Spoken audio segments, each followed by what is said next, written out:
Hello everyone, CMeeCraft here, and welcome to the Forest of Doom. So this is a video game adaptation of the fighting fantasy book The Forest of Doom by Ian Livingston. So yeah, from what I hear it's sort of like a choose your own adventure type thing, and I'm always up for some of those, so let's play this. The Forest of Doom is an The Forest of Doom is a fighting fantasy gamebook, an interactive adventure in which you are the hero. You can only win by choosing the correct path, finding equipment, avoiding traps, and surviving combat. Before embarking on your adventure, you must determine your own strengths and weaknesses with a series of dice rolls. You have in your possession a sword, some leather armor, and a backpack containing provisions, so food and drink, for the trip. You have been preparing for your quest by training yourself in swordplay and exercising vigorously to build up your stamina. You must first choose from one of 3 difficulty settings. This gamebook has been designed for optimum challenge on the adventurer difficulty mode. For newcomers to fighting fantasy, we recommend adventure or free read modes. For older readers already familiar with printed versions of this gamebook, we recommend Hardcore Hero Mode. Please note that the ending of The Forest of Doom has been changed in Hardcore Hero Mode to make it harder. So, we'll be an adventurer.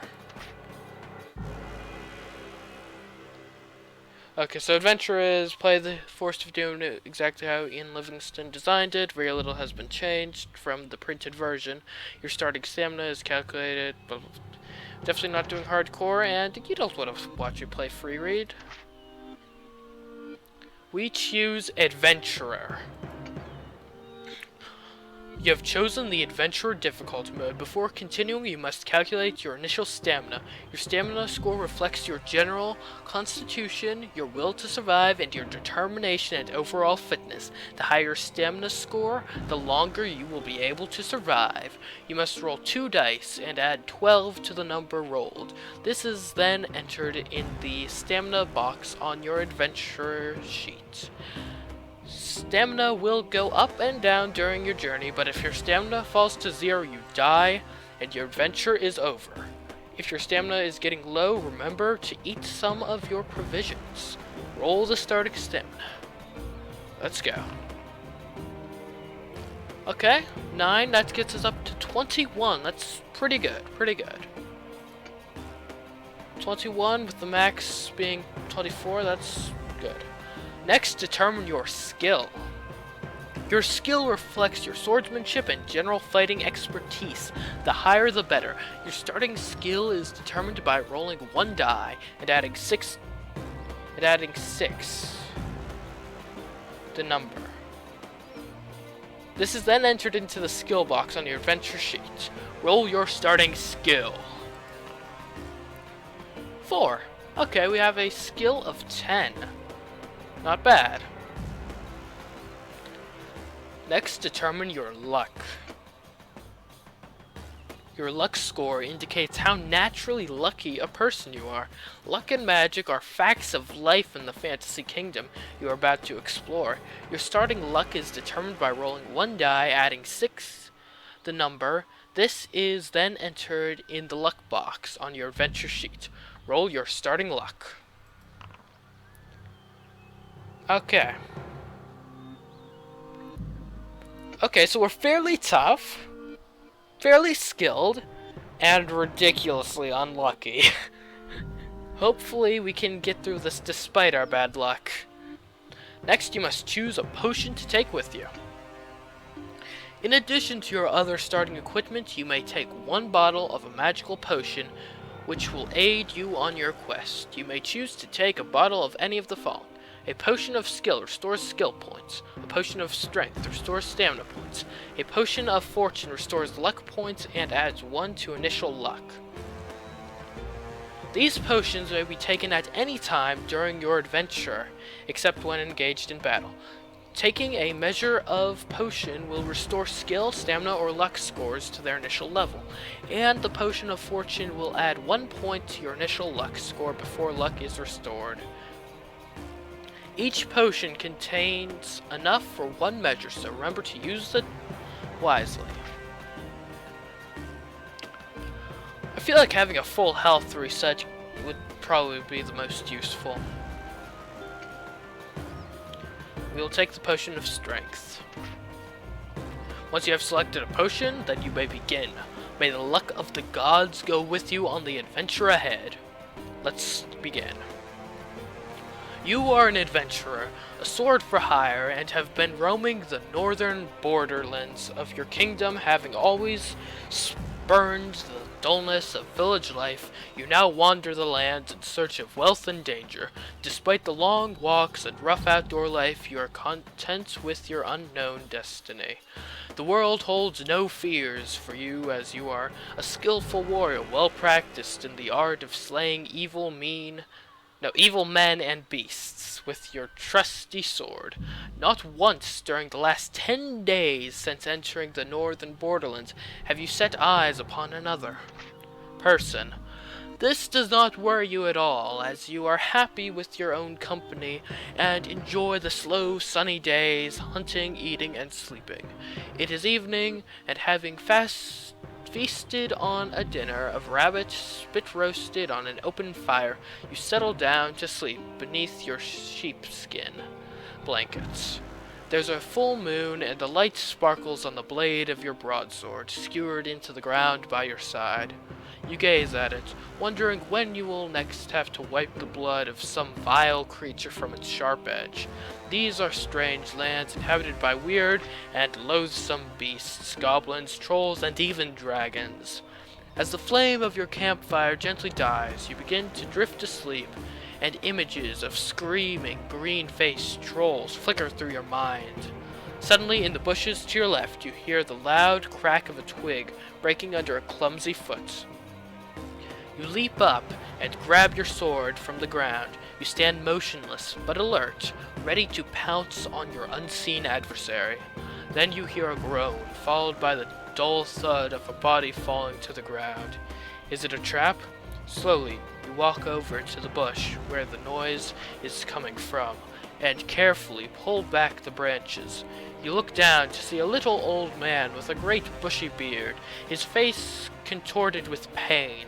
You crouch down to remove the iron helmet covering his balding head and notice 2 crossbow bolts protruding from the stomach of his plump, chainmail-clad torso. Picking him up, you carry him over to the fire and stir the dying embers into life. After covering him with the sheepskin blanket, you manage to get the old man to drink a little water. He coughs and moans. He sits up rigid, eyes staring fixedly ahead, and starts to shout. "I'll get them! I'll get them! Don't you fear, Gilbrand? Big Leg is coming to bring you the hammer! Oh yes, indeed I am! Oh yes!" The dwarf, whose name you presume to be Big Leg, is obviously delirious from the poison-tipped bolt lodged in his stomach.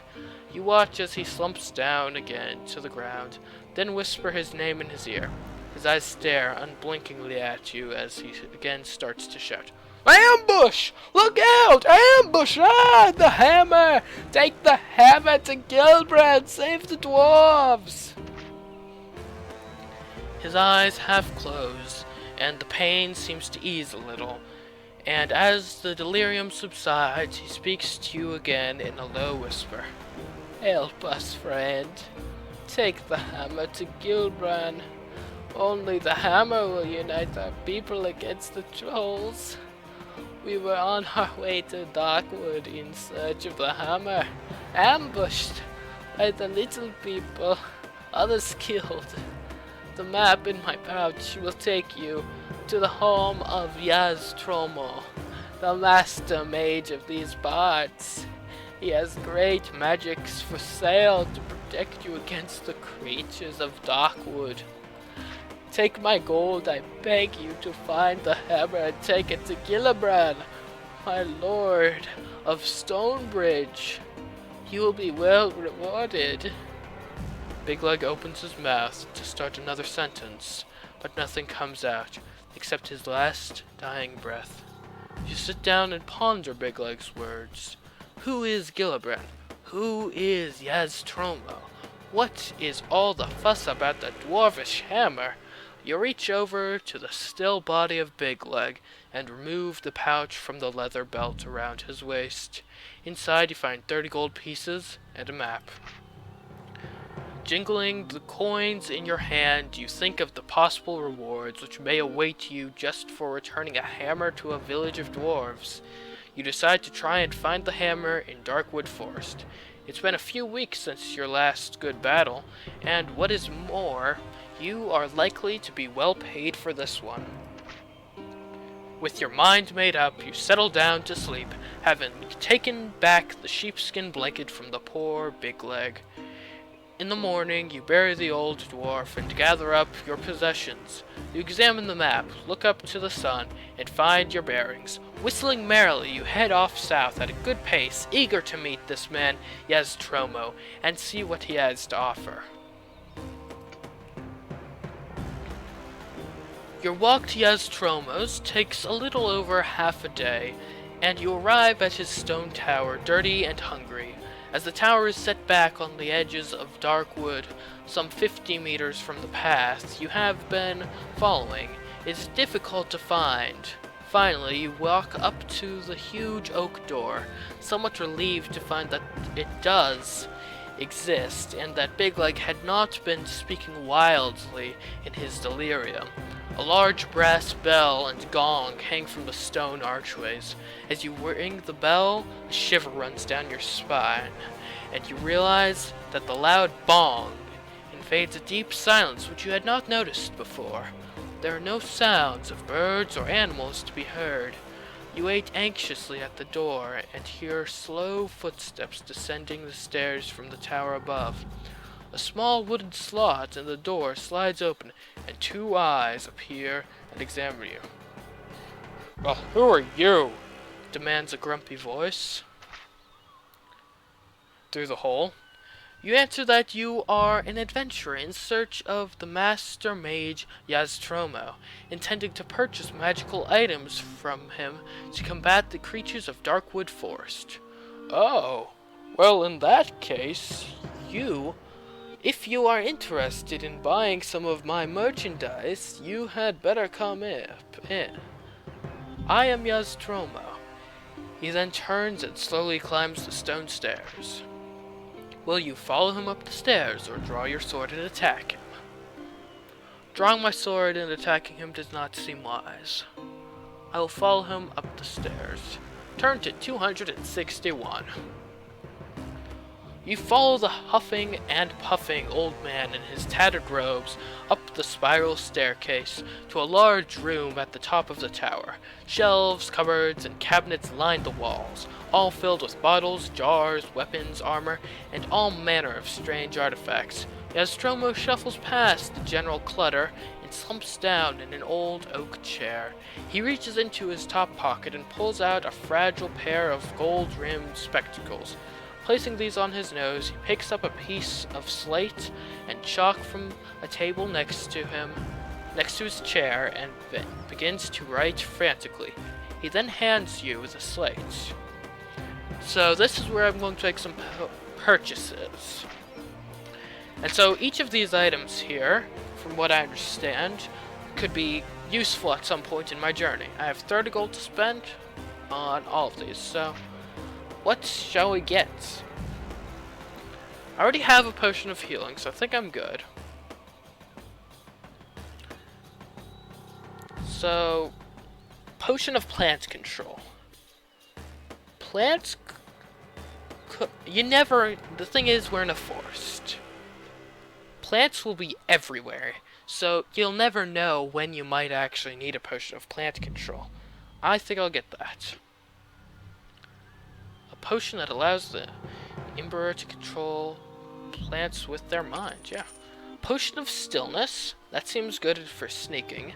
Potion of insect control. Insects are another big danger in forests, so I feel like that would be a good thing to have as well. We'll read through the rest before we make any more purchases.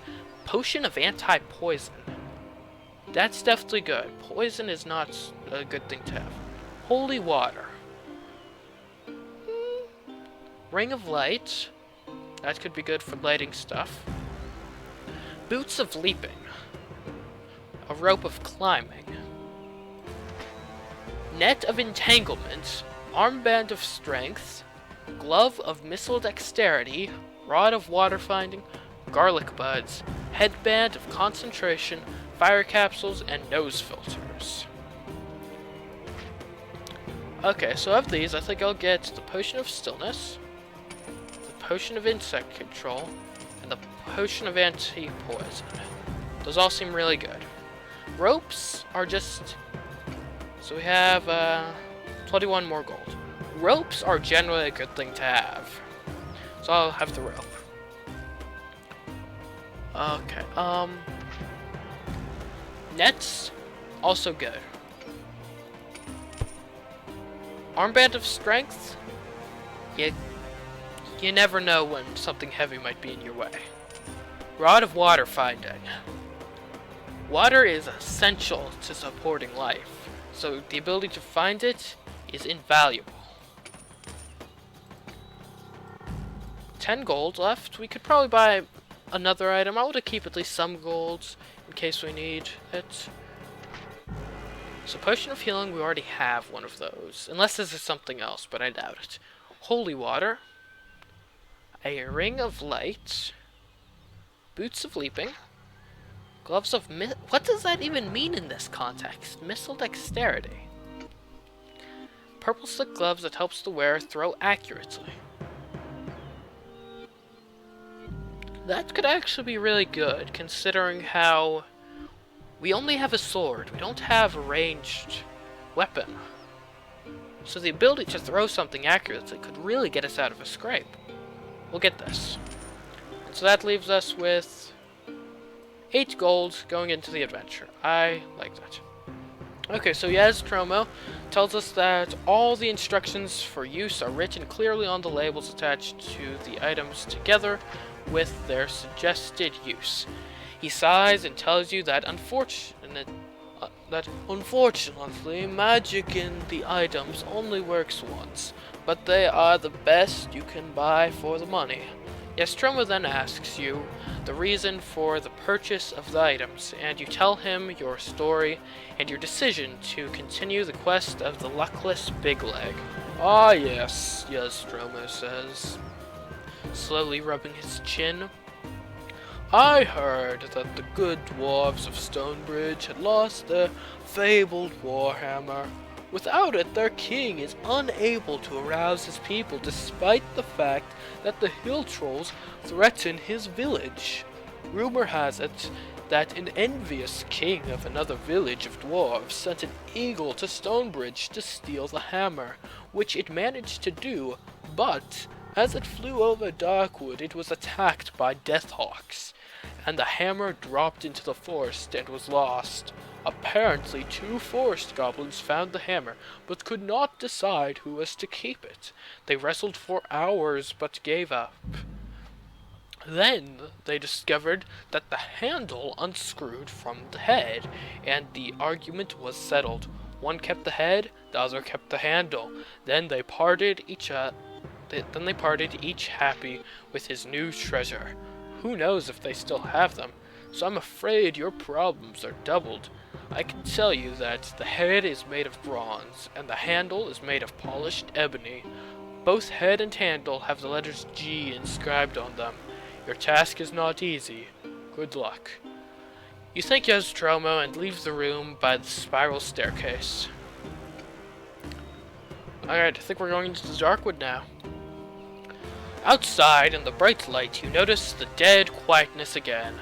A narrow path leads northwards from the tall grass surrounding Yaztromo's tower into the dense undergrowth of Darkwood Forest. In a few strides, you are surrounded by the dark and tangled forest. Stones and knotted roots seem to hide in the shadows, and you can almost believe that they are trying to trip you up. The light fades quickly, and the air becomes moist and unpleasant. Deeper and deeper you go into the gloom. Eventually, the path forks on either side of a huge old tree. Shall I go west or go east? Let's take a look at our map.